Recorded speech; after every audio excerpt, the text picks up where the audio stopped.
आसान और उज़ैनू हंसन के लिए जर्मन शहर हाइडेलबर्ग का ओलंपिक ट्रेनिंग सेंटर घर जैसा ही है। एक जैसे दिखने वाले ये जुड़वा भाई जर्मनी की राष्ट्रीय बॉक्सिंग टीम का हिस्सा है। उनमें जीन्स भी एक जैसे हैं और बॉक्सिंग के लिए जुनून भी बराबर है। फिर भी वो बिल्कुल एक जैसे नहीं हैं। उज़ैनू अपने भाई से 2 मिनट छोटे हैं। वे अपनी आलोचना करते हैं, अनुशासित हैं और अपने काम में ईमानदारी बरतते हैं।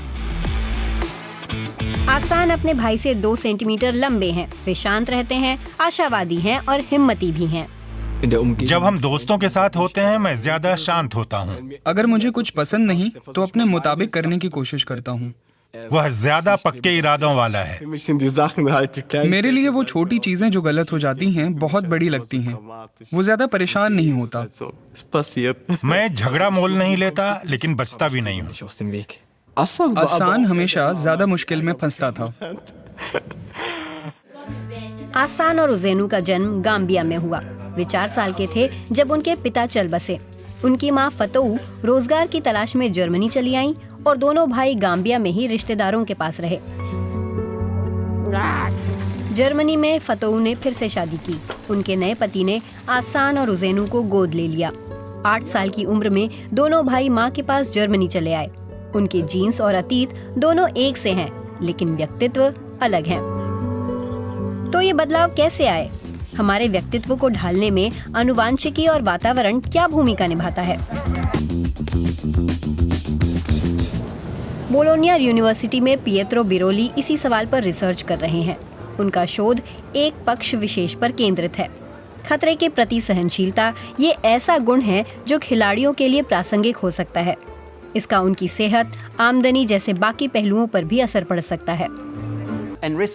और जोखिम उठाने का स्वभाव या खतरों के प्रति सहनशीलता शायद इन सब पर लागू नहीं होती है और मुमकिन है अलग तरह से लागू होती हो। तो हम ऐसे गुणों को जानने की कोशिश कर रहे हैं जो अलग अलग तरह के लोगों में पाए जाते हैं। साल 2019 में पिएत्रो बिरोली ने 10 लाख लोगों के डेटा के आधार पर एक अध्ययन किया। इसमें प्रतिभागियों से ऐसे सवाल पूछे गए कि वो खुद को क्या मानते हैं, सतर्क या जोखिम लेने वाला। उनसे पूछा गया कि क्या वे खुद को ऐसा इंसान मानते हैं जो जोखिम लेने को तैयार हो। इस अध्ययन में प्रतिभागियों के जीन समूहों का भी विश्लेषण किया गया। मानव डीएनए बेस पेयरों की श्रृंखला से बना है। इनमें करीब 99.9% सीक्वेंस ऐसे हैं जो सभी इंसानों में एक जैसे होते हैं। बचा हुआ 0.1% हिस्सा ही हमें अलग बनाता है। मानव जीन समूह के इस अंतर को सिंगल न्यूक्लियोटाइड पॉलीमॉर्फिज्म या संक्षेप में SNP कहते हैं। इनसे न केवल बाल और पुतली के रंग जैसे शारीरिक पक्ष तय होते हैं, बल्कि ये हमारे पूरे व्यक्तित्व को अलग बनाते हैं। बिरोली ने पता लगा लिया है कि जोखिम उठाने का संबंध किन SNPs से है। अपने अध्ययन में हमने 124 SNPs और 124 आनुवांशिक भिन्नताओं की पहचान की जो जोखिम उठाने के स्वभाव के साथ बहुत मजबूती से जुड़े हुए हैं और ये पूरे जीन समूह में फैले हुए हैं।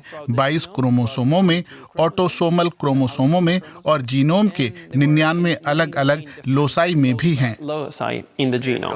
तो केवल एक SNP नहीं, बल्कि इनकी विशाल संख्या जोखिम उठाने के स्वभाव को प्रभावित करती है। ये खोज व्यक्तित्व की कई और खासियतों को समझने में भी मदद कर सकती है। कुछ ही SNPs हैं जो सीधा असर डालते हैं, जैसे कि पुतलियों का रंग तय करने वाले SNP। ज्यादातर SNPs केवल खास आनुवांशिक प्रवृत्तियों में योगदान देते हैं।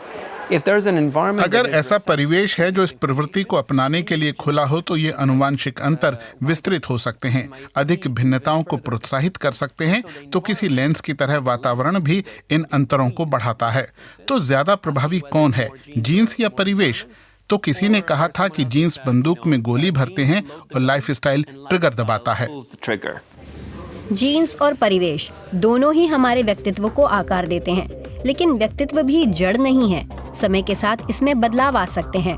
हम लाभदायक आनुवांशिक गुणों को विकसित कर सकते हैं और कम फायदेमंद खासियतों को कम कर सकते हैं। खेल की दुनिया में व्यक्तित्व की कुछ विशेषताएं जीत और हार तय कर सकती हैं। ये जुड़वा भाई काफी हिम्मती और पक्के इरादों वाले हैं।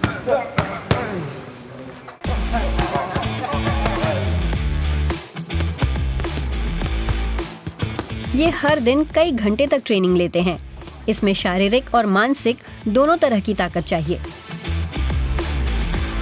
इस खेल में कामयाबी के लिए बहुत मजबूत इरादे और खूब अनुशासन चाहिए, शुरुआत से ही। बॉक्सिंग के लिए खास तरह का व्यक्तित्व चाहिए। मेरा मतलब ऐसा इंसान जो चेहरे पर घूंसा खाने को तैयार हो।